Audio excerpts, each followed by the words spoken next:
함께 오늘 말씀의 제목 따라 하실까요? 우연처럼 준비하신 기적. 여러분, 우연히 좋은 일을 만났던, 좋은 일을 경험했던 일들이 있으십니까? 뜻밖의 생각지 못했던 어떤 일이 일어날 때 우리는 우연이라고 하는 말을 종종 씁니다. 우연히 좋은 일이 일어났을 때에는 이 우연이라고 하는 말은 마치 어떤 행운과 같이 느껴져서 그냥 세상에서는 참 운이 좋았네, 우연히 그런 일이 있었다니, 뭐 이렇게 말하고는 하죠. 반대로 좋지 않은 일이 일어났을 때 그때 우연이라고 하는 말은 운이 참 좋지 않았다, 아유 재수가 없었네, 뭐 이런 이야기들 하기도 합니다. 그런데 우리의 인생에서 일어나는 일들을 좀 더 넓게 그리고 조금 더 깊이 들여다보면서 우리가 우연에 대해서 하는 말이 있습니다. 그것은 우연이란 없다 하는 말입니다. 모든 일은 우연이 아니라 필연이다, 그렇게 이야기하기도 하죠.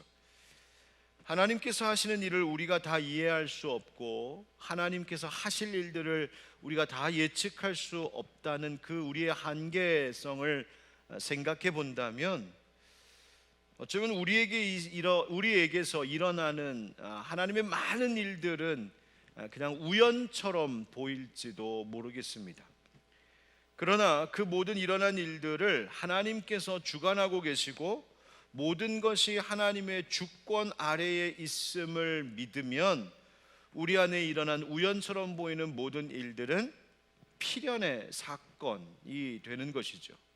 하나님께서 계획하시고 하나님 설계하시고 하나님께서 이루시는 일들, 우리는 몰랐지만, 우리는 미처 보지 못했지만 하나님은 하나님의 크신 계획과 섭리 속에 그 일들을 하나님의 계획대로 순서대로 질서 있게 이루어가고 계신 하나님, 바로 그 하나님이 살아계신 하나님이신 줄 믿습니다. 오늘 본문의 말씀을 나누기 전에 그림을 좀 함께 보면서 이야기 나누고 싶은데 좀 유치한 그림이라 여러분 어떠실지 모르겠습니다. 여러분 그 말 우연을 표현하는 말 중에 connecting dots라고 하는 표현이 있는데요. 이 dots라고 하는 거는 점들, 우리가 ww 점 뭐 할 때 그 점 dot, 이렇게 dot인데 점들인데 connecting이라고 하는 거는 연결이잖아요. 그래서 점들을, 무수한 점들을 다 떼어놓고 따로따로 보면 그 일들이 아무것도 아닌 것 같이, 그 점이 아무것도 별것 아닌 것처럼 보이지만 그 점들을 하나씩 연결하면, 커넥팅 다트 하면 그 점들이 의미 있는 점들이 된다는 이야기입니다. 그래서 이런 그림 한번 보여드리고 싶은데요. 여러분 옛날에 어렸을 때 이런 거 하시지 않으셨습니까? 오랜만에 보시죠? 저도 말씀 준비하다가 요즘도 이런 게 있나 있더라고요. 뭐 이 정도는 대충 보면 압니다. 1번, 2번, 3번, 4번, 5번 선을 쭉 연결하면 뭐가 될까요? 한번 보여주시겠어요? 이런 거 됩니다. 곰돌이, 테디베어, 곰돌이 됩니다. 이 정도는 쉬우시죠? 다음 거 볼까요? 이 정도도 어느 정도 짐작이 됩니다. 뭐 같으세요? 물고기, 금붕어 맞습니까? 한번 보여주세요. 맞네요. 그렇죠? 물고기입니다. 자, 그 다음 한번 볼까요? 좀 많아졌죠? 근데 이것도 이제 저 눈, 코, 입 보니까 대충 알겠어요. 뭐 같아요? 아이들 많아. 톰과 제리입니다. 그렇죠? 톰이 막 제리 잡으러 가는 모습입니다. 자, 이 정도는 하실만 하죠? 저도 이 정도는 그리면서 괜찮았는데, 자, 다음 거 보여주시겠어요? 뭐 해볼만 하세요? 저게 점이 한 1300개 좀 됩니다. 저도 하려다가 못했어요. 그래서 다음에 제가 성공하면 보여드릴게요. 여러분 이 정도쯤 되면 저게 뭔지 보이질 않습니다. 동물이라고 되어 있던데 무슨 동물인지 제가 나중에 찾아보고 알려드리겠습니다. 제가 왜 이 그림 보여드리냐면요, 이렇게 점들이 막 1000개, 막 2000개 막 이렇게 흩어져 있으면 할 엄두가 나질 않습니다. 그런데 그 수많은 점들이 있는 그림을 보고도 한 가지 분명히 확신하는 것은, 시간은 좀 걸리고 눈도 아프고 좀 어렵고 까다롭기는 하지만 번호 하나하나 따라가면서 선을 연결하다 보면, 힘들기는 해도 중단만 하지 않으면 분명히 어떤 그림이 완성될 것이라는 것은 확신할 수 있습니다. 맞습니까? 그리고 이 그림을 처음 이렇게 점을 찍으며 디자인한 사람은 이미 본인의 머릿속에 다 이게 있기 때문에 그 완성될 그림이 어떤 것인지도 이미 다 알고 있습니다. 여러분, 하나님께서 주관하시고 인도하시는 삶도 딱 그런 것 같습니다. 처음 보여드린 몇 개 안 되는 점으로 그려진 그림은 그닥 그렇게 오래 걸리지 않고 쉽게 완성됩니다. 그러나 인생처럼 수없이 많은 점들로 가득한 그림들, 수많은 그 사건들로 이루어지는 우리의 인생들은 사실은 무슨 일이 벌어지고 있는 건지, 정말 어렵고 지루한 작업을 계속 해 나가야만 하는 것이 우리의 인생 그림입니다. 그래서 그 수많은 그림들을 구성하고 있는 점 하나 또 선 하나를 연결할 때마다 이것이 무슨 의미인지, 그래서 점 하나만 보면 참 외롭고 지루한 인생의 싸움입니다. 그 사건, 내 인생 가운데 벌어진 뜻하지 않은 어떤 사건을 딱 보았을 때에, 더군다나 그 일이 내 마음을 너무 힘들게 하고 정말 실망스럽게 하는 어떤 일과 사건들이 일어났을 때에는 왜 이런 일이 나에게 일어났는지 답답하고 힘이 들 수밖에 없습니다. 그리고 더군다나 또 그 어려운 일들이 연속해서 일어나고 그 사건들을 연결한다는 것, 그거 쉽지 않고요, 지루하고 지치고 답답한 일일 수 있습니다. 때로는 그 일들을 생각해보고 연결해 나가는 일이 반복하다 보면 무의미하게 느껴지고 이젠 못하겠다, 그만하고 싶다 할 때도 있습니다. 그러나 내가 저 그림을 그릴 때에 내가 숫자를 셀 수 있는 한, 1번 다음이 2번이고 2번 다음이 3번이고 그 숫자를 셀 수 있는 한, 그리고 한 점 한 점을 포기하지 않고 연결해 가면 인생의 그 복잡한 그림도 언젠가는 형태가 드러나고 의미가 드러나고 완성될 때가 있는 것이죠. 그렇다면 우리의 삶을 살면서 정말 중요하게 여겨야 할 것이 뭘까? 저 점들을 연결하여 완성하는 그림을 가지고 얻게 된 교훈이 있었습니다. 첫 번째는 시작점을 잘 찾아야 된다는 겁니다. 그러니까 저 그림을 완성하려면 1번을 잘 찾아야 돼요. 물론 중간부터 시작할 수도 있겠지만 그 복잡한 일입니다. 잘 생각대로 되지 않습니다. 1번 잘 찾아야 돼요. 중간부터 출발하면 꼬이기 시작합니다. 인생도 마찬가지인 것 같아요. 우리의 시작점을 잘 찾아야 됩니다. 우리의 시작이 무엇이고 우리의 시작이 누구일까요? 바로 우리 인생의 시작은 살아계신 하나님이신 줄 믿습니다. 그분과 함께 출발하고 그분과 함께 시작해야 질서대로, 순서대로 일이 풀려갑니다. 전도서 2장 1절 말씀에 보면 뭐라고 지혜자, 전도자가 말합니까? 너는 청년의 때에 너의 창조주를 기억하라, 그렇게 권면하고 있지 않습니까? 왜 청년의 때일까? 왜 젊은 시절일까?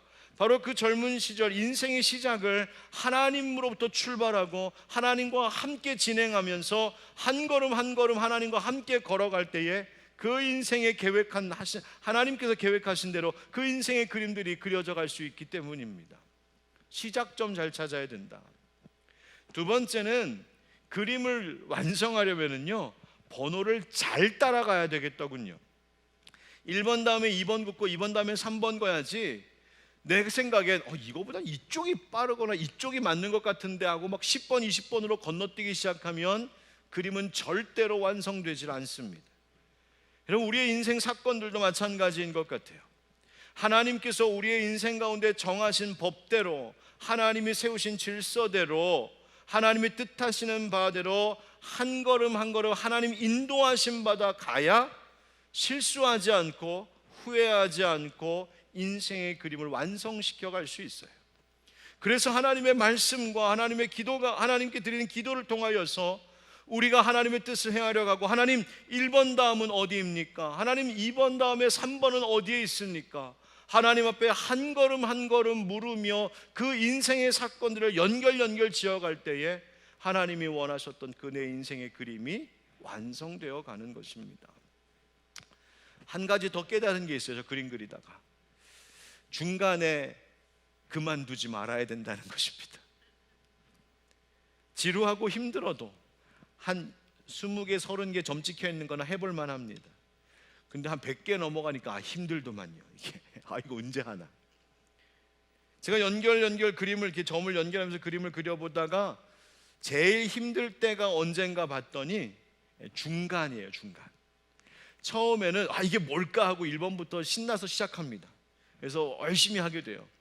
그리고 이제 끝에 가면 거의 그림이 이렇게 좀 윤곽이 나오니까 야, 조금만 더 하면 이거 완성되겠다 해서 또 신나서 막 힘을 내서 해요. 근데 중간쯤 되니까 그때는 하기 싫더라고요. 중간쯤 와서는 이거 뭐 괜히 시작했나? 이게 뭐가 되려고 이러나? 내가 좀 제대로 하고 있나? 너무 힘들다. 대충 할까? 뭐 이런 별 생각이 다 드는 거예요. 그러다가 조금 참고 하다 보니까 점점 보이면서 끝이 보이기 시작하면서 그 그림이 완성되는 즐거움이 있더라고요. 제가 그래서 위로를 받았어요. 중간이 힘들구나. 중년이 그래서 참 힘든 거구나. 여러분, 누가복음 8장 15절에 예수님께서 씨 뿌리는 비유에서 이런 말씀하셨어요. 좋은 땅에 있다는 것은 착하고 좋은 마음으로 말씀을 듣고 지키어 인내로 결실하는 자니라. 아멘. 씨가 여러 곳에 뿌려졌는데 좋은 땅에 뿌려진 씨가 있다고 말씀하시죠. 그런데 그 씨는 말씀이었고 좋은 땅에 있다는 것이 뭔지를 주님이 설명해 주시는데, 그것은 말씀을 받을 때에 착하고 좋은 마음으로 말씀을 듣고 그 다음 뭐요? 지키어. 말씀 듣고 지키어. 그런데 그냥 그걸로 끝나는 것이 아니라 그 다음 뭐예요? 인내로 결실하는 자라고요. 그러니까 하나님의 말씀을 통하여서 내가 은혜 받고 그래서 어떤 위기를 견뎌나가고, 또 하나님 앞에 기도함으로 응답하여 어떤 문제를 또 이겨나가고, 한 사건 한 사건 한 점 한 점을 연결해 나가다가 중간에 지치고 피곤할 때 있습니다. 더 하기 싫을 때 있습니다. 그러나 그때 좋은 밭이란, 좋은 땅이란 그 말씀을 지키는 일에, 말씀대로 살아가는 일에 인내할 때에 비로소 결실이 있다 말씀하시는 겁니다. 그래서 예수님은 누가복음 21장 19절에서도 뭐라고 말씀하시냐면 너희의 인내로 너희 영혼을 얻으리라. 아멘. 인내하는 것, 끝까지 포기하지 않고 믿음의 길 가는 것, 그것이 너의 영혼을 구원하는 일이라고 말씀하셨어요. 여러분, 우리의 인생에 우연처럼 일어나는 수많은 사건들, 그 사건들이 그냥 파편처럼 막 흩어져 있어서 그것이 무슨 의미인지를 알 수가 없고, 왜 내 삶에 이와 같은 일들이, 때로는 너무너무 싫은 일들, 너무너무 슬픈 일들, 너무너무 실망스러운 일들이 일어나는지 알 수 없는 사건들이 참 많지만, 그러나 하나님의 말씀을 따라서 또 기도하면서 한 걸음 한 걸음 걸어가듯 그렇게 그 인생의 사건들을 연결짓다 보면 우리에게 일어나는 모든 일들이 절대로 우연이 아님을, 때로는 그것이 우연처럼 보일지는 모르지만, 그래서 세상 사람들은 참 운이 나빴다고, 안 됐다고 그렇게 말할 수도 있겠지만, 믿음의 눈으로 보면 하나님께서 오히려 내 인생 가운데 놀라운 기적을 준비하고 계신 그 과정이었음을, 그 점들이, 그 사건들이 연결지어져서 결국 하나님께서 뜻하신 그림을 완성시킬 것을 우리는 분명히 믿어야 합니다. 그래서 합력하여 선을 이루시는 하나님이심을 경험하는 것입니다. 오늘 본문 속에 다윗이 그렇습니다.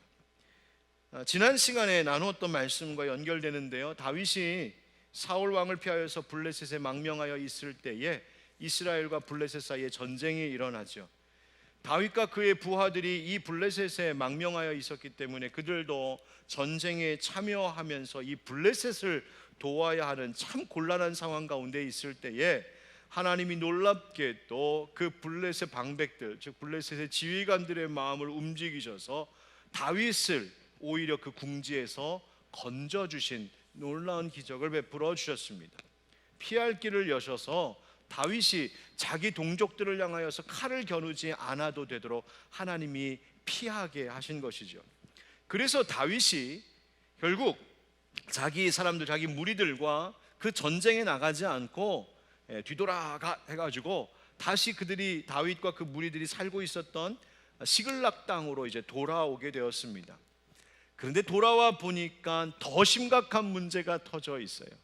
여러분, 인생이요, 이거 하나 해결되면 그 다음 좀 나아져야 되는데 한 곱이 넘어가니까 그 다음 더 큰 산이 있고 어려운 일들이 연속해서 일어날 때가 있습니다.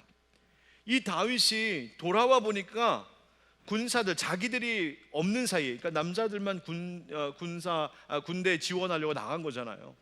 근데 돌아와 보니까 그 사이에 아말렉 사람들이, 전혀 생각지 못했던 아말렉 사람들이 이 시글락 땅을 공격해서 난리가 났습니다. 그 지역이, 그 마을이 초토화되었습니다.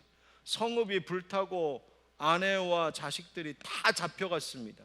노예들도 끌려갑니다. 이 기가 막힌 이 비극적인 현장을 보면서 다윗과 그와 함께한 사람들이 어느 정도로 충격을 받았냐면, 성경에 보니까 울 기력이 없도록 소리 높여 울었다 이렇게 되어 있습니다. 여러분, 울다 지쳐 잠들어 보신 적 있으십니까? 네. 너무 슬프고 너무 기가 막혀서 울음조차 나오지 않고 하나님 앞에 엎드려 기도하는데도 눈물밖에 터져 나오지 않아서 기도 한마디 제대로 꺼내놓을 수 없을 만큼 그렇게 기가 막힌 일들이 혹시 있으셨습니까? 지금 다윗과 그 일행들이, 그 무리가 그 일을 겪은 것이죠. 여러분, 여기서 한 가지 잠깐 짚고 넘어갈 거 있는데요, 아말렉 사람들, 이 사람들이 어떤 사람들이냐면, 하나님께서 사울 왕과 이스라엘 백성들이 이 아말렉과 싸울 때 아말렉을 싹 진멸하라고 하셨거든요. 남겨놓지 말고 다 진멸하라. 근데 사울 왕이 좀 남겨뒀습니다. 사울 왕이 하나님의 명령에 불순종했었거든요. 그 남아있었던 아말렉 사람들이 씨앗이 되어서 다시 힘을 모아가지고 다시 일어나 이번에 이스라엘을 친 것입니다. 다윗의 일행을 친 것입니다. 여러분, 잊지 마십시오. 불순종은 우리의 인생의 슬픔의 씨앗이 될 수 있습니다. 반대로 순종하면 그것이 우리에게 기쁨의 열매로 돌아온다는 사실을 아시고, 하나님께서 명령하신 것들에 대하여 우리는 철저히 순종하는 삶의 길을 늘 선택하며 살아가기를 주님 이름으로 축복합니다. 그런데 이 기가 막힌 일을 이 다윗의 무리가 당하게 되었을 때에 이 무리의 지도자인 다윗 개인적으로도 큰 어려움을 이제 겪게 됩니다. 분노한 사람들이 이거 다 다윗 때문이라고, 저 지도자 때문이라고, 우리를 여기까지 데리고 왔다가 거기 끌고 갔다가 이래서 지금 문제 생긴 거라고 돌을 들어 치자, 즉 돌로 쳐 죽이자, 이렇게 달려드는 겁니다. 여러분, 이 정도 되면 어떨까요? 지금 다윗도 자기 자식 다 끌려갔거든요. 그런데 이 기가 막힌 상황에서 자기를 따르는 무리들마저도 돌로 쳐서 자기를 죽이겠다고 할 때 이런 다윗의 심정이 어땠겠습니까? 근데 바로 그때에 사무엘상 30장 6절 말씀에 이렇게 기록되어 있습니다. 우리 함께 읽어보실까요? 앞에 화면에 있습니다. 시작. 백성들이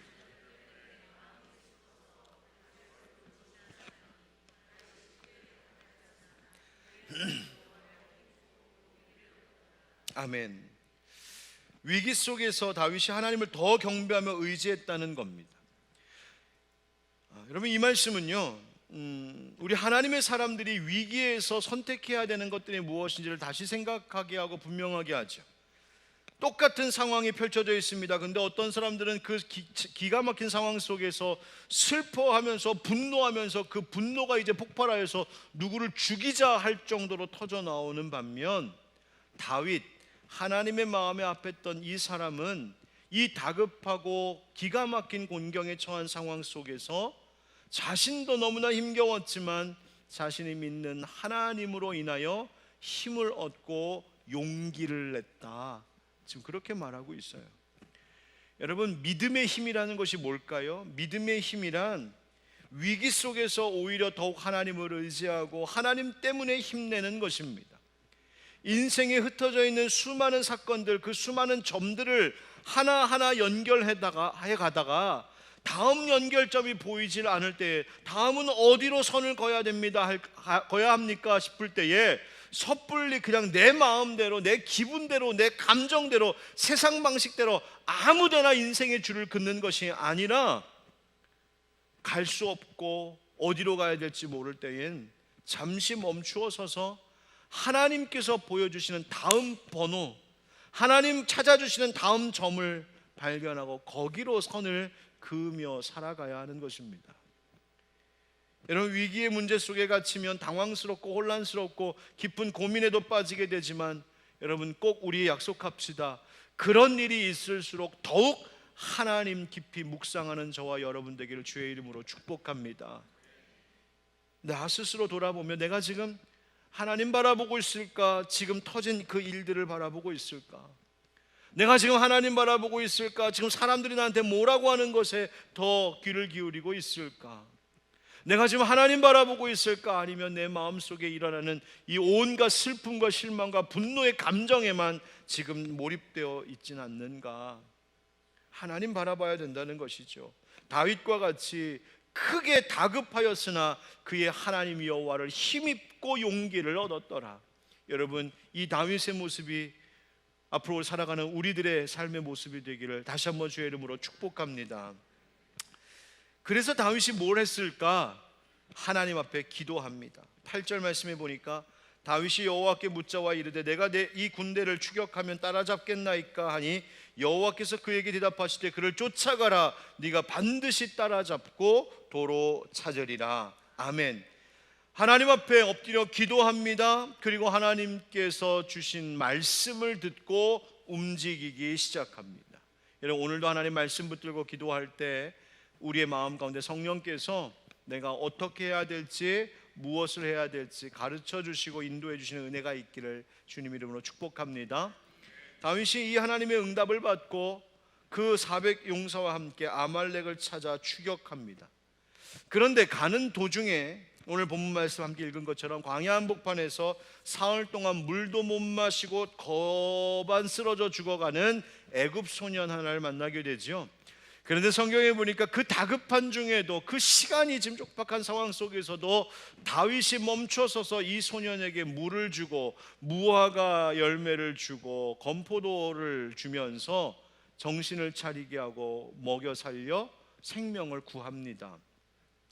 그래서 11절 말씀 그대로입니다. 무리가 들에서 애굽 사람아 나를 만나 그를 다윗에게로 데려다가 떡을 주어 먹게 하며 물을 마시게 하고 그에게 무화과 뭉치에서 뗀 덩이 하나와 건포도 2송이를 주었으니 그가 밤낮 사흘 동안 떡도 먹지 못하였고 물도 마시지 못하였음이니라. 그가 먹고 정신을 차리매 이 불쌍한 소년을 구합니다. 알고 보니까 이 소년이 애굽 소년이었고 지금 다윗이 잡으려고 쫓아가는 바로 그 아말렉 사람들의 종이었고, 그런데 그 길을 이 아말렉 사람들이 이 애굽 소년 종을 끌고 가다가 이 종이 병들고 상태가 안 좋으니까 그냥 주인이 그 광야 한복판에 버려버린 것이죠.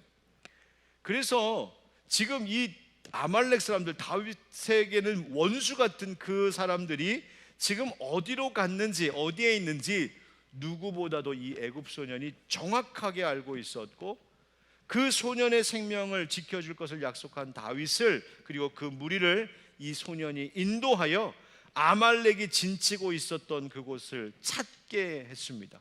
그리고 그곳을 급습하여 가족들과 모든 재산을 찾게 됩니다.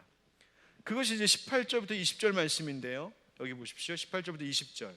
다윗이 아말렉 사람들이 빼앗아갔던 모든 것을 도로 찾고 그의 2 아내를 구원하였고 그들이 약탈하였던 것 곧 무리의 자녀들이나 빼앗겼던 것은 크고 작은 것을 막론하고 아무것도 잃은 것이 없이 모두 다윗이 도로 찾아왔고 다윗이 또 양떼와 소떼를 다 되찾았더니 무리가 그 가축들을 앞에 몰고 가며 이르되 이는 다윗의 전리품이라 하였더라. 할렐루야, 아멘.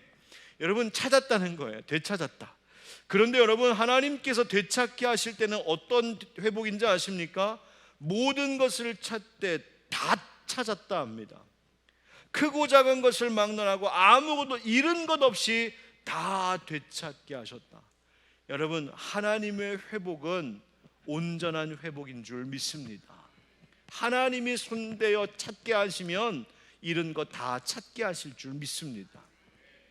여러분, 사실 그 길을 가다가 애굽 소년, 그 버려진 종, 그 소년을 만난 일은요, 진짜 우연 같은 일 아닙니까? 그 넓은 광야, 그 많은 길 가운데에서 하필이면 다윗과 그 일행이 그 애굽 소년이 있는 그쪽으로 갈 줄 누가 알았겠습니까? 그 길을 가다가 그 소년을 그렇게 놓치지 않고 스쳐 지나가지 않고 만날 줄 누가 알았겠습니까? 만나보니 그 소년이 애굽 소년 아말렉의 종이었던 것을 누가 알 수 있었겠습니까? 그런데 이 우연 같은 일이 다윗의 일행을 승리로 이끌었고 그 우연 같은 일이 모든 것을 되찾게 하시는 하나님의 은혜의 선물이었다는 것이죠. 여러분, 모르는 사람들이야 이야 기가 막힌 우연이네, 이야 운이 진짜 좋았네, 뭐 그렇게 말하고 평가하겠지만 하나님을 아는 사람, 하나님을 믿는 사람에게 이것은 우연이 아닙니다. 하나님께서 준비해 놓으신 필연이었고 하나님이 우연처럼 준비해 두셨던 기적이었습니다. 여러분, 그런데요, 여러분 이 상상을 좀 한번 해보는 거예요. 만약 다윗이 너무 다급한 마음에 빨리 가서 내 아내와 자식들을 구하고 내 동료들의 가족들을 구하고 잃어버린 재산을 다시 되찾아야지, 그 급한 마음에 그냥 내달리기만 했다면 어떻게 됐을까요? 만약 그 급한 마음에 저기 죽어가는 소년이 있는데 야 지금 그 소년 볼 시간이 어딨어, 지금 빨리 가서 내 자식 살려야지 하는 마음으로 그냥 내달리기만 했다면 어땠을까요? 그렇게 빨리 가면 빨리 가는 것 같을 수 있었겠지만 사실은 하나도 빠른 길이 아니었던 것이죠. 여러분, 여기서 우연처럼 일어나는 인생의 수많은 사건들, 수많은 점들을 어떻게 연결지으며 살아야 될 것인지 오늘 말씀이 바로 그것을 우리에게 가르쳐주고 있습니다. 그것은 바로 하나님께서 중요하게 여기는 것을 나도 중요하게 여기며 살아가는 것입니다. 하나님이 가치 있는 일이다 말씀하시는 것에 나도 거기에 가치를 두고 그것을 귀히 여기며 소홀히 여기지 않고 살아갈 때에 우리의 인생에는 그 우연 같은 일들이 하나님의 기적으로 다가오게 되는 것인 줄 믿습니다. 그러면 하나님의 그 마음이 뭘까? 하나님 무엇을 중요하게 여길까? 오늘 이 이야기 속에서 딱 세 가지만 간단하게 생각해 보면 그 첫 번째는 바로 머무름입니다. 여러분, 위기와 이 다급함 속에서도 심지어 다윗은 사람들, 자기를 믿고 따른다 했던 자기 사람들이 자기를 돌로 쳐서 죽이자 하는 그 순간에도 하나님 앞에 머물러 하나님의 뜻을 구할 줄 아는 사람이었습니다. 제가 어제 저녁에 해외에서 오신 어느 목사님 내외분과 식사를 할 수 있는 좋은 기회가 있었는데요, 이야기 나누던 중에 나눈 이야기가 뭐냐면 한국 들어와 보면 한국 생활이 참 바쁘고 분주하다는 거예요. 뭐가 그렇게 바쁜지, 뭐가 그렇게 분주한지 이리저리 동분서주 뛰어다니고는 하는데 뛰어다니다가 오면 내가 뭘 했지 싶은 일들도 더러 우리의 인생 가운데 생활 속에 있는 것 같아요. 맞습니다. 여러분, 우리의 생활이 참 바쁩니다. 정말 분주하고요, 뭐 이렇게 할 일들이 많은지요. 만나야 될 사람도 많고 처리해야 될 사람도 많고요. 그러나 여러분, 아무리 바쁘고 아무리 분주해도 우리가 놓치면 안 되는 것 있습니다. 바로 하나님 앞에 머무르는 시간입니다. 인생의 수많은 점들을 빨리 그어보고 싶어서, 빨리 그림을 완성하고 싶어서 이 점 마음대로 빨리 긋는 것, 그게 중요한 것이 아니라 모든 순간순간마다 하나님 앞에 머무르면서 하나님 1번 다음에 2번인데 2번이 어디에 있습니까? 하나님 2번 다음에 3번인데 3번은 어디 있는 겁니까? 그 순간순간 물으며 하나님 앞에 머무르며 하나님이 이끌어 주시는 대로 그 줄을 그어갈 때에 비로소 모든 인생의 우연 같았던 일들이 우연이 아닌 하나님 안에서의 필연이요 하나님의 계획하신 그림이 그려지는 것입니다. 여러분, 하나님 앞에 머무르면서 하나님의 마음을 헤아리려고 하면 반드시 어떤 일이 일어나냐면 하나님의 관심 가는 것에 나도 관심이 가게 되어 있습니다. 하나님이 주목하시는 것에 주목하게 됩니다. 아유, 그럴 시간이 어딨어? 지금 뭐 하나님 뭐 그거 말고 지금 내 인생 할 일이 얼마나 많은데, 직장의 일, 가정의 일, 자식들 일, 할 일이 얼마나 많은데 뭐 하나님 마음을 헤아리고 하나님의 뜻에 관심을 갖고 그럴 시간이 어딨어요? 여러분, 그러고 혹시 사십니까? 여러분, 아닙니다. 오늘 성경 말씀에서 다윗이 죽어가는 소년을 위해서 멈추었던 것, 여러분, 하나님께서 그 생명 살리는 것을 귀히 여기시는데 그 하나님의 성품을 알았던 다윗은 그 불쌍한 산 생명 그냥 지나갈 수 없었던 것이죠. 그 소년을 위해서 다윗이 멈추었던 시간은 그냥 버린 시간, 낭비된 시간이 아니라 오히려 시간을 버는 일이었습니다. 기도라는 것이 그렇습니다. 여러분, 우리가 아무리 바빠도 기도의 자리를 사모해야 하고, 아무리 바빠도 반드시 기도로 그 하루를 시작하면서 그 일들을 해나가야 되는 이유가 바로 여기에 있습니다. 내가 바쁘다는 마음, 바쁘다는 것 때문에 내가 분주해져서, 내가 다급해서 내 마음대로 그림 긋다 보면은요, 아무 그림도 되지 않습니다. 빨리 가는 것 같은데 빨리 가는 게 아니란 말입니다. 그러나 하나님 앞에 머물러서 매일마다 주 앞에 기도하며 한 걸음 한 걸음 주님 인도함 받아 가려고 하면 왠지 다른 사람보다 느린 것 같고 내 생각과는 좀 다른 것 같을지 몰라도 결국에는 하나님이 계획하신 그 그림이 완성되는 날이 반드시 우리 가운데 있을 줄 믿습니다. 여러분, 그러니까 기도하는 것은요, 하나님이 기뻐하시는 일에 집중하는 것은요, 그것은 시간을 낭비하고 버리는 것이 아니라 오히려 시간을 버는 일이요, 하나님 말씀하신 대로 세월을 아끼는 일이라는 사실을 잊지 마시기 바랍니다. 그럼 하나님의 관심이 어디에 있을까? 그것은 바로 오늘 말씀에 또 하나 찾을 수 있는 것은 바로 긍휼의 마음을 갖는 것입니다. 긍휼. 여러분, 저는 우리 하늘빛 광성교회 성도님들이 이 긍휼의 마음을 잃지 않고 늘 평생 살아갔으면 좋겠습니다. 점점 세상은요, 냉정해지고 무정해지는 것 같습니다. 하나님의 사람들은요, 그러나 긍휼의 마음을 절대로 잃어버려서는 안 됩니다. 여러분, 가정 안에 가족들 위해서 긍휼의 마음을 좀 가지십시오. 언젠가, 이거는 우리 사모가 듣고 있어 좀 그렇긴 한데 그래도 없는 척하고 이야기할게요. 언젠가 어느 아침에 저한테 한 사람이 너무 잘해주는 거예요. 원래 잘해줘요. 잘해주는데 너무 잘해줘서. 근데 이제 남자들은 아내가 너무 잘해주면 긴장하거든요. 내가 뭘 실수했나 막 이러면서요. 근데 왜 그러냐고 그랬더니 어젯밤에 들어와서 자는 모습을 보는데, 제가 이제 먼저 잠들었었나 봐요. 자는 모습을 보는데 참 불쌍해 보이더래요.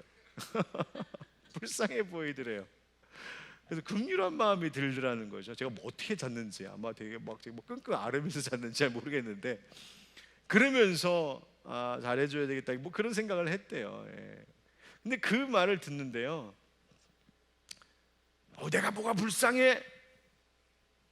그러면서 자존심 상하는 게 아니고요, 나를 알아주고 나를 위해주고 나를 생각해주는 것이 너무 고맙더라고요. 그래서 제가요, 그 다음부터 이렇게 젊은 부부들 만나면 가끔 얘기하는 게 있어요. 남편을 불쌍히 여겨라. 여러분, 남편만 있겠습니까? 아내가 남편을, 남편이 아내를 긍휼히 여기는 마음이 필요합니다. 그리고 나이 드신 연로하신 부모님, 여러분 긍휼히 여기시는 마음 잃지 마십시오. 그리고 이 어려운 시대를 살아가려고 열심히 일하고 준비하고 또 공부하고 애쓰는 우리의 다음 세대 어린 자녀들, 우리 자녀들을 위한 긍휼의 마음도 잃지 않았으면 좋겠습니다. 애쓴다, 수고한다, 잘한다 토닥토닥 해주시면 얼마나 좋을까요? 뿐만 아니라 우리 교회 안에 있는 형제 자매들, 우리 교우들을 위한 긍휼의 마음도 가지셔야 됩니다. 다들 번듯하게 멀쩡하게 괜찮게 살고 있는 것 같은데요, 제가 누누이 말씀드리잖아요. 들여다보면 다 아픈 구석들이 있다고요. 들여다보면 힘든 일들이 있다고요. 말은 안 해서 그렇지 가슴앓이 하고 있는 일들이 하나씩은 다 갖고 있다고요. 그런데 그 마음, 내가 다 뭔지는 모르지만 그들의 아픔을 이해하며 긍휼한 마음 가질 때 거기에서 하나님의 사랑이 흘러가는 것입니다. 여러분, 뿐만 아니라 하나님께서 우연처럼 만나게 하신 어떤 사람들, 우연처럼 주변 가운데 만나게 하신 사람들, 그 사람들, 여러분들 하나님께서 나에게 긍휼 베풀라고 만나게 하신 사람들임을 기억하십시오. 여러분, 우리 교회에 1층 카페 앞에 테라스 새로 만든 거 혹시 보셨습니까? 아직 완성은 안 되는데 거반 다 됐어요. 제가 그거 만들어 놓고 너무, 우리 홍동국 장로님 정말 애 많이 쓰시면서 만들어 주셨는데요, 그거 만들어 놓고 너무 좋아서 커피 한 잔 들고서 밖에 나가 앉아 있었거든요. 그런데 지나가다가 사람들을 자꾸 이제 보게, 거기 있으니까 사람들을 보고, 심지어 우리 교인들을 만나요. 사무실에 앉아 있었으면 몰랐을 텐데 우리 어느 성도님 부부가 지나가시는데 알고 봤더니 병원 다녀오신대요.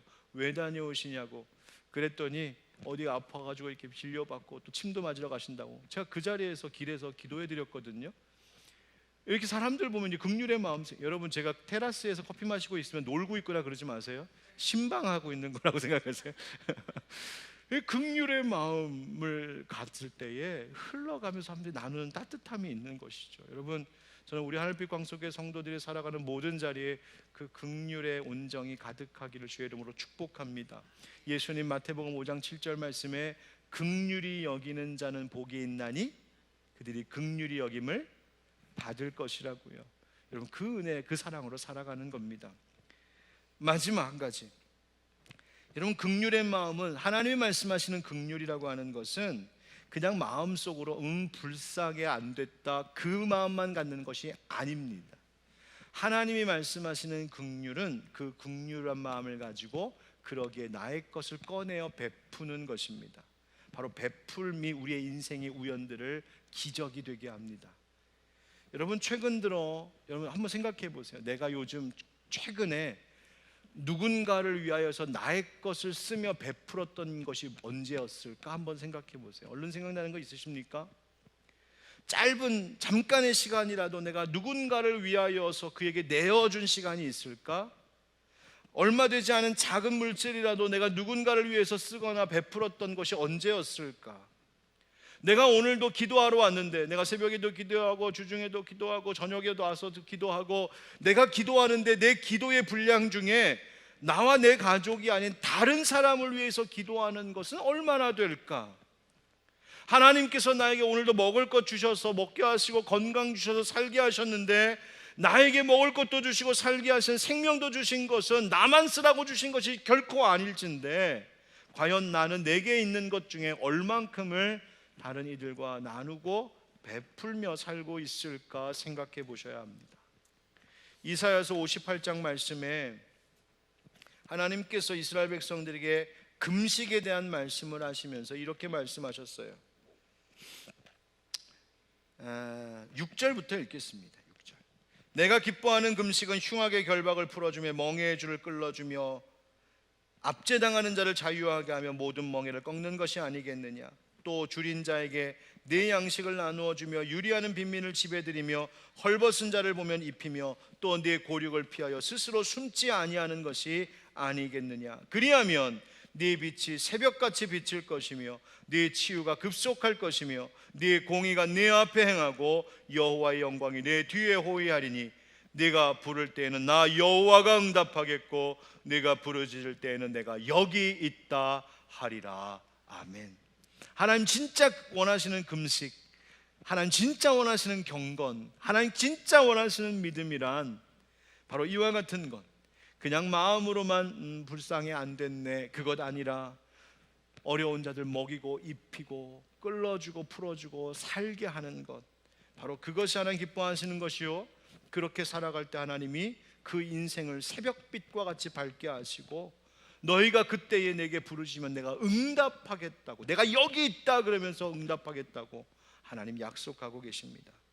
사랑하는 성도 여러분, 우리의 인생 가운데 하나님 앞에 머무르는 일, 그리고 긍휼히 여길 줄 아는 것, 그리고 그 긍휼을 가지고 베풀며 사는 인생 살아갈 때에 그것이 생각지 못했던 많은 연결점들이 되어서 하나님께서 우리의 인생의 우연 같은 일들을, 그러나 우연이 아닌 하나님의 기적을 우리에게 보여주실 줄 믿습니다.